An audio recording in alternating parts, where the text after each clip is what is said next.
This is exhaustion. This is a lack of focus. They looked a little rattled. OKC does not look like they have the same composure that they had in games 1 and 2.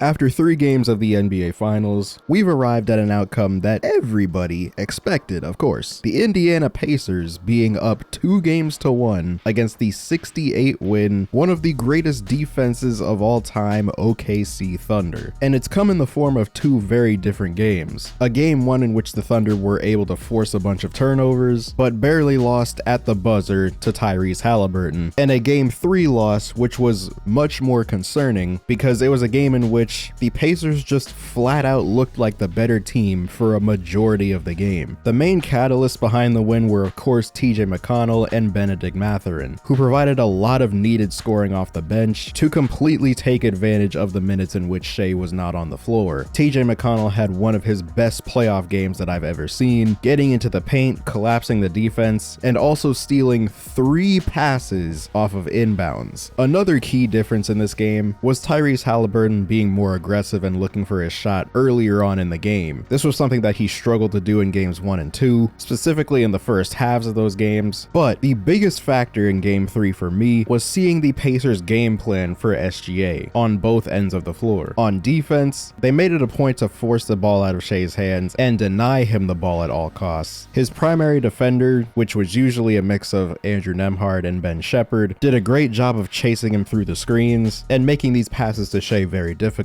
This would force the other Thunder players to create offense for themselves and essentially play 4-on-4, which the Pacers are more than content to do. Their main other creator is Jalen Williams, and they would much rather concede that than just giving SGA these ISO possessions every game. Another big factor has been their game plan when he does have the ball. Shai usually goes to his pull-up midi going left, and so whenever he started to go towards that left side of the floor, the Pacers would routinely send a hard double, and so now since space over here is limited by the out of bounds lines, they're just trying their best to sort of box him in and put him in difficult situations. Arguably the biggest thing for the Pacers really the entire series has been doing everything they can to tire him out as much as physically possible. Coming into the series, I said that Andrew Nembhard would probably be his primary defender, and I noted that since Shai's release point is so high on his jumper, that his defense probably wouldn't be as impactful as it was on, say, Jalen Brunson, for example. But a big thing that him and Ben Sheppard have both been doing have been playing physical defense with him and absorbing that first shoulder bump. Since both Ben Sheppard and Andrew Nembhard are pretty strong defenders, Shai has been going to that shoulder bump more and more to try to create space, and in doing so, the energy that he's been expending trying to get these dudes off of him the entire game has been adding up. That and the fact that the Pacers tried their best to put him in nearly every single action. Of the Pacers' 85 total shot attempts, SGA was the closest defender on 23 of those attempts, which is the most shot attempts that he has defended in a single game all season. All of those contributing factors lead to this scene of an absolutely exhausted Shai Gilgeous-Alexander at the end of a game. But what do all these look like in the flow of a game? Well, let's go through them. Starting off in the very first play of the game off the tip-off, Andrew Nembhard immediately starts face guarding Shai. Shai tries to get him off and sends an elbow that hits him in the face, and it's an offensive foul 8 seconds into the game. Nembhard is again pressuring him full court. He's able to take that initial shoulder bump, and the Pacers will live with the results of that.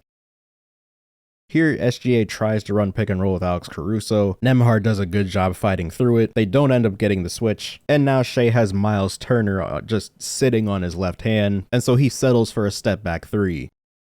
Here, it looks like they're trying to run double screens for Shai off ball. Shai instead cuts back door, Obi switches, and Tyrese's additional help to cut off this potential pass. And he does get back to Lou Dort. That's just a tough shot. This looks like it's about to be a routine handoff with Isaiah Hartenstein. Andrew does a really good job of denying the ball here. Ben Sheppard is lurking on Aaron Wiggins, and so the ball just goes to Lou Dort again, and he's forced to create something out of nothing, which is not his job. This time Ben Sheppard is misses on him. iHeart does get the DHO this time, but Obi has a really good hedge here, hedge and recover, and so now it's just back to isolation with TJ McConnell helping in the gap, Pascal Siakam shading off of Chet, and this is really just Ben Shepherd playing physical defense, trying to get him to expend as much energy as possible, with some friendly antics from Andrew Nembhard at the end there. This time Shea catches the inbound on the left wing, they let him isolate, then when the clock gets low, they send help so that they're basically forcing him into a corner, because this is really the only shot that they're gonna have with this little time left, and that's gonna be a pattern. After the Siakam miss, the Thunder get out in transition, Andrew Nembhard is at the foul line waiting, and once again, he's able to just absorb that first hit, and he's forced into an off-balance floater thing that misses. They get the ball to Shea again. Shea tries to reject the screen and go right, but Andrew Nembhard gets a little bit too handsy there, and that's a foul. And it does seem like the Pacers have been taking a page out of the Thunder's book, where they're trying to see exactly how much contact they're able to get away with, and I feel like Ben Shepherd had a similar mindset on that earlier play. Immediately off that inbound, Shea has Ben Shepherd on him, Tyrese comes with a double, really good rotations by Indy here, and it leads to an Obi Toppin blocked shot.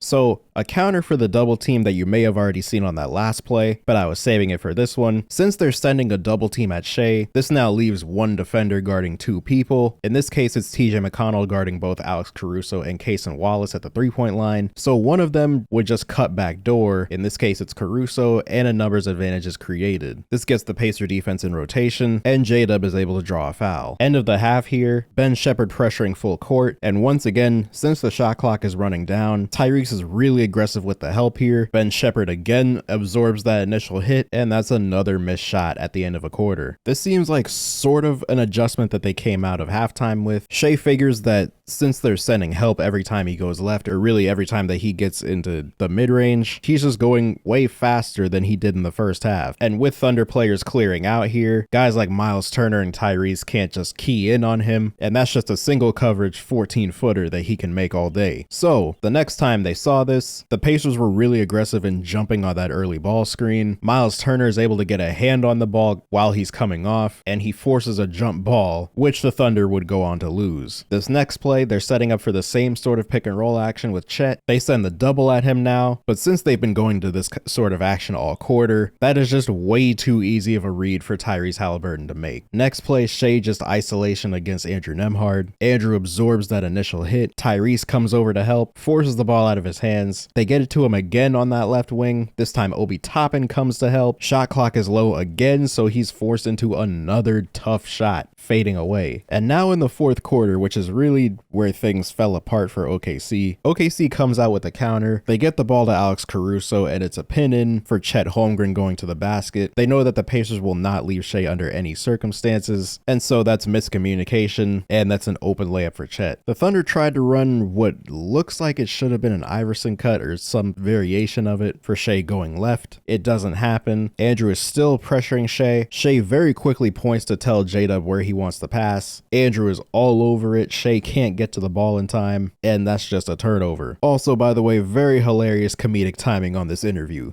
Take care of the ball, get stops, get back. Here we go.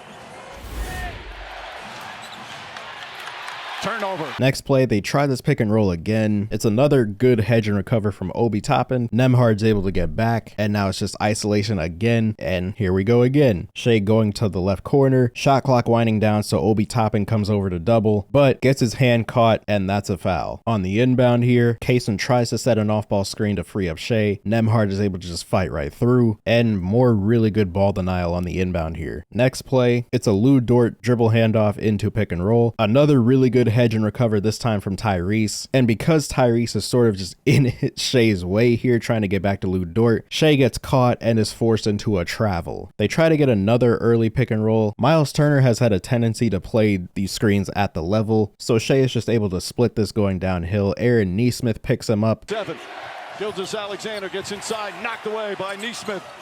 SGA inside, Holmgren. And on this play, you can really see the fatigue. As soon as Shea realizes that Nesmith is not in the action, he takes a little breather here. The Pacers get a pick and roll going. The Thunder trap Tyrese. This forces Shea into the action anyway. Cross court, Nesmith puts up a 3. Bang!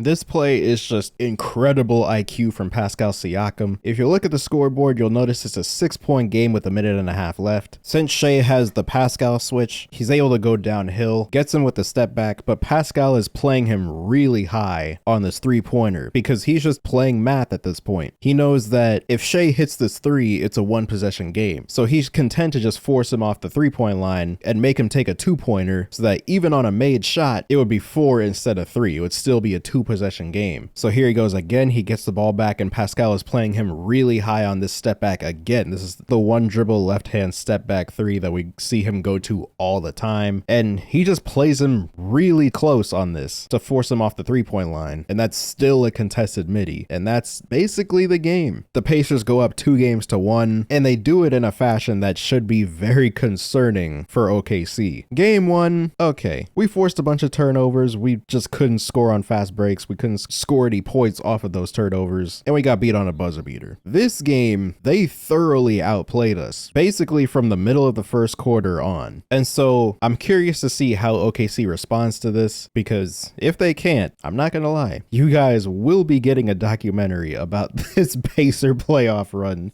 some point in the offseason. But with all that being said, I hope you guys enjoyed this video. Subscribe if you do. Hit the bell to be notified when I upload. Comment down below what you want to see next. And as always, I'll see you guys in the next one.